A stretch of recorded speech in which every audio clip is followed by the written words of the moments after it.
You know, when you think about tax, you probably figure, hey, it's on everything, right? But what if I told you that some of the biggest financial moves you make in your life, we're talking your mortgage, your rent, they actually play by a whole different set of rules. So let's dive into this really surprising world of VAT exemptions. Okay, let's kick things off with a little riddle.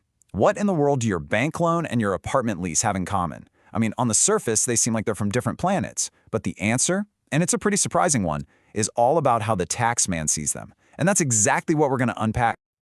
All right, first up, financial services.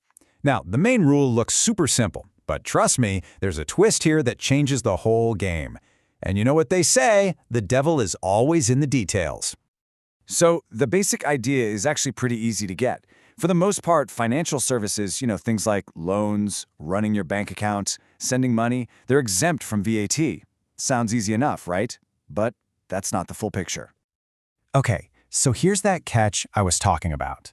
This exemption, it's not some free-for-all for every single charge your bank throws at you. Nope, there's a really crucial difference that decides whether VAT gets slapped on or not. And it all comes down to how they charge you. It really all boils down to this one key difference. Think of it like this. If a bank makes its profit from a hidden or implicit margin, like the spread on interest rates for a loan or the tiny difference when you exchange currency, that's exempt. The reason is, it's just super hard to figure out the exact value that was added. It's kind of baked in. But if they hit you with an explicit fee, a clear, separate line item that says $5 service charge, well, that is not exempt. That gets taxed. So the simple way to remember it is, hidden profit is exempt, but direct fees are fair game for VAT. So, what are we even talking about when we say financial service? Well, the definition is actually really broad.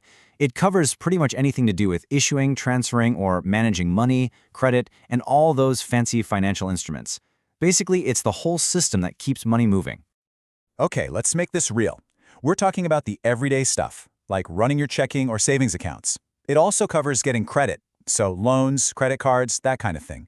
And it even gets into the more complicated stuff, like issuing stocks and bonds, or dealing in derivatives. Oh, and even life insurance contracts get tucked into this exemption. Now, a really important point here is about fairness, making sure it's a level playing field for everyone. That's why the rules are crystal clear. Islamic finance products get treated exactly the same as their conventional counterparts. What that really means is the tax authorities are looking at what the product does, not what it's called. It's all about the substance of the deal. And you see this idea of consistency play out everywhere. So take a regular mortgage versus a Sharia-compliant diminishing musharaka, which is a kind of joint ownership deal for a home. In both cases, that implicit profit margin is exempt. Same thing with a finance lease versus a Marbaha contract, which is basically a cost plus profit sale. The main goal here is to be consistent no matter how the product is structured. All right, let's switch gears. We're moving from the bank to the place you live. Let's talk about the rules for real estate. And you'll see a pattern here. Just like with finance, it really is a tale of two different kinds of properties. So here's the big rule. Leasing residential real estate is exempt from VAT. But I really want you to focus on that one word, residential, because literally everything depends on what fits into that category. So what does residential actually mean in the eyes of the law? Well, it's a permanent place that's designed for people to live in. We're talking about a place that's meant to be someone's primary home, not just a temporary crash pad for a night or a week. And yep, this also includes student housing, because for that student, it's their main residence while they're at school. And the split here is pretty straightforward. On one side, you've got the exempt properties, houses, apartments, flats, the usual suspects.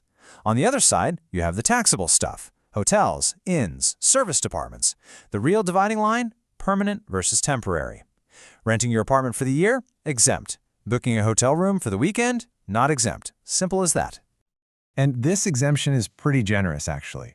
It doesn't just stop at the four walls of your house. It also covers the land it's on and other things that come with it, like your garden or the garage. The bottom line is, if it's considered a permanent part of the home, it gets the same tax-exempt treatment. Okay, we've talked about banks and we've talked about buildings. So what do you really need to remember from all this? Let's boil it all down to the key takeaways. It really just comes down to two big ideas. First, financial services are exempt unless there's a specific, explicit fee. You got to watch out for those because they're taxable. And second, renting real estate is exempt, but, and this is a big but, only if it's a residential property where someone actually lives. So we've gone through the what of these exemptions, right? But the really interesting question is why? I mean, why exempt the interest on a loan but tax the fee to set it up? Why is your apartment rent exempt but a hotel stay isn't? Well, the answers are a complicated mix of things: economic policy, ideas about social fairness, and honestly just the practical difficulty of figuring out the real value added in these areas. It's definitely something to chew on the next time you're looking at your bank statement or signing a new lease.